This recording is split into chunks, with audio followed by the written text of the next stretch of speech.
Hello everyone. Today I'm talking to you about the fact that you need to plan to change your business. Plan to diversify your business. Why am I saying this? There are some people that say, okay, this business I'm doing is so business. Maybe I'm doing business A.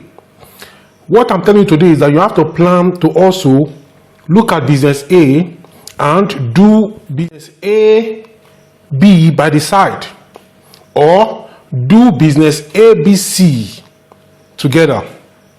Now, let me give you an analogy. In some 10 years ago, people were renting video cassettes. They were renting video cassettes, and in fact, rental of video cassette was a big business, booming business in Nigeria. With 20 naira, you can rent a video cassette and go and watch it at home. And then after you watch it, you can watch it for a day. And then you return it the solo day or that very day. It must be with you for 24 hours or less. After watching, you can get another one. So people borrow as much as 4 video cassettes. 4 video cassettes is 18 naira. Another person borrow, and they borrow, they return. And the person doing that business keep making money because they buy the cassette for a particular amount. They are lending it out at 20 naira. And many people are borrowing it, especially if it's the latest cassette or a video that people have not watched. People keep coming back. After some time, that business fizzles out. Anybody in that business today will know that is not in business. Why? There is YouTube now. Every video producer, the moment they produce the video recording, they immediately put it on YouTube because YouTube also pays the people doing the video. So there's no point going to rent. What you want to rent for, let me now, they'll be renting for 100 or 200 naira. If you buy data of megabyte, you can even download the video.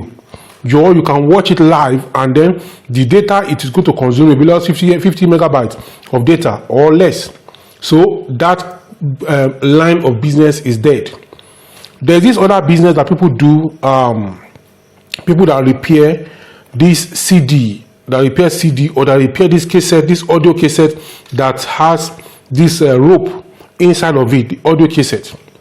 Now, people that do the repair or that also sell the audio cassette, though some people sell the audio cassette, old tapes, or people that have the old cassettes, they are still in existence, but you cannot compare with those days when these things were in vogue. Those days, this video cassette was the in thing, was a big thing in town everywhere. Now, what am I saying? What I'm saying with this analogy is that you need to think of another business, even as you are in your own business. Many businesses were affected during the lockdown, during the COVID-19 lockdown all over the world. Many businesses went bankrupt that they could not rise again. The reason is because the COVID-19 paralyzed many businesses, and many people did not recover from that paralysis.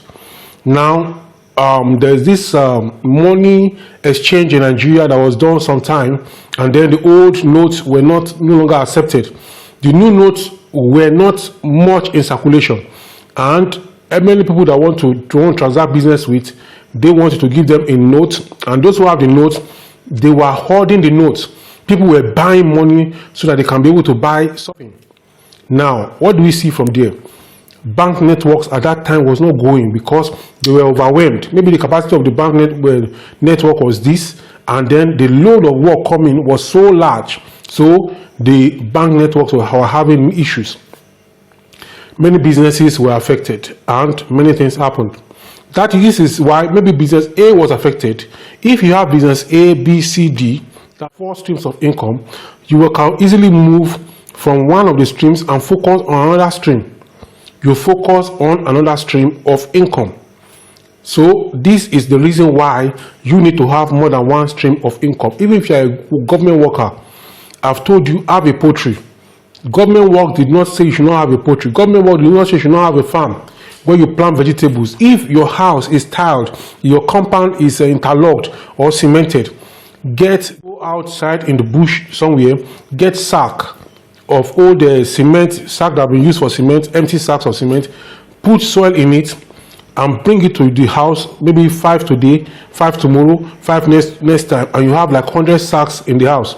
And then you plant vegetable in it. You can plant different type of crops in it, and then you also fertilize it. You can get poultry farmers around who are going to help you to fertilize it. By the time you do this, what you're going to get is going to overwhelm you. So I'm going to talk to you in the next video. See you soon.